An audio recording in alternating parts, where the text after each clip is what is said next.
They say I'm here because I'm a creature of my own fabrication. I don't know. Maybe I am. But to me it all feels like it was Manny. At least part of it. Manfred James Lee, my husband. Well, he was my husband. We'd been married for a year before he laid a hand on me.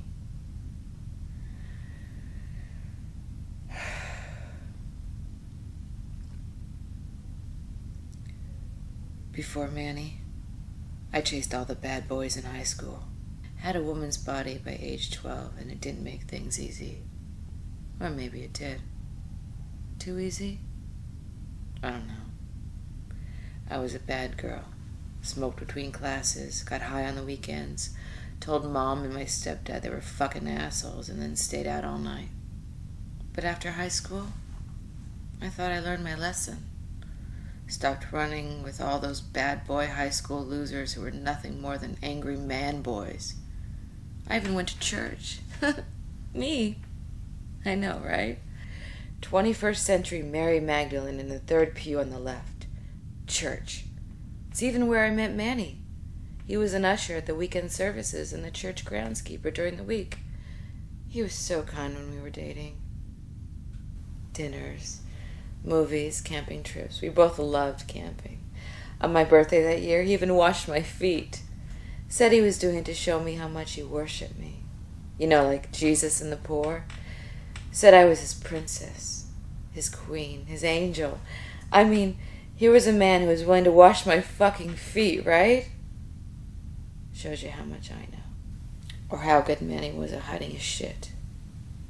Either way, I knew I was in trouble when I came home one day and he walked up to me, raised a hand, and I passed out. I mean, he hit me. But he did it so fast and hard that all I remember was coming to in the front yard as he was dragging me in the front door by my hair. See, we'd been trying to get pregnant for 6 months, and he told me it was my fault that I wasn't taking. Said hard living in my teens had left me corrupted, broken, spoiled, unfit to be a mother. I went to the sink to wash my bloody jaw where he'd hit me. And he saw how badly he messed up my face. He suddenly stopped and fell to his knees, begged me for forgiveness, said if I hadn't been such a slut, God would be letting us have a child, and he wouldn't have been forced to give me this beating. He buried his face in the back of my knees, sobbing as I stood there over the sink, trying not to pass out. At the hospital, when they were fixing my jaw, they did a full exam. They also informed me I was pregnant after all. Manny cried a miracle, and even though I hated him for what he did, I thought about being a single mom. I thought him being a dad and having the baby together would make things better. But the child was never born. 4 months later, Manny threw me down the basement stairs and I miscarried. When I was little, before my real dad died, we used to be best friends. He was my superhero. He was my God. He was everything to me. When I was 7, he'd come up and be all like, "Come here." And he'd lead me into the kitchen where he'd hand me a big spoon with a dollop of creamy peanut butter on it. He knew how much I loved peanut butter. And he did too, because he'd sit there with his own spoon. He'd plop me up on the counter and I'd sit there swinging my feet, eating peanut butter with my daddy. Heaven, you know? Well, back to now. And it's the middle of the night and I decide to get a spoon of peanut butter. Well, afterwards I tossed the spoon in the sink without washing it. In the morning, Manny found it, and you know, he liked a perfect clean kitchen when he woke up, and he lost his shit over the spoon. Woke me up from bed by hitting me in the forehead with it as hard as he could. Dragged me from bed and just started choking me. as he had me by the throat. He said we were soulmates. Said even death couldn't keep us apart.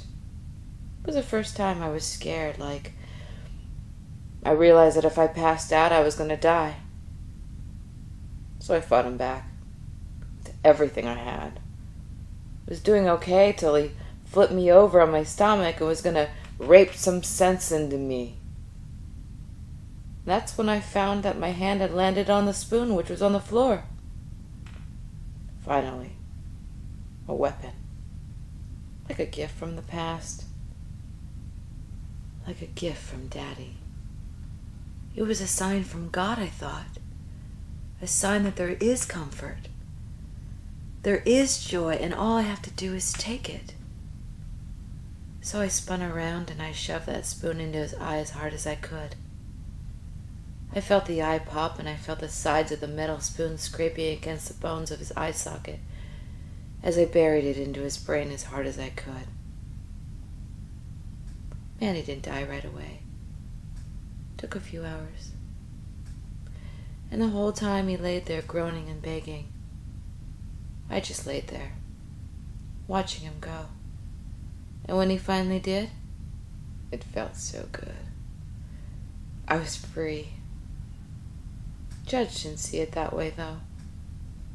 We tried self-defense, but I had a jury of Bible-thumping rednecks who saw me as nothing more than an uppity bitch with a bad past and a murderous nature. But that's okay.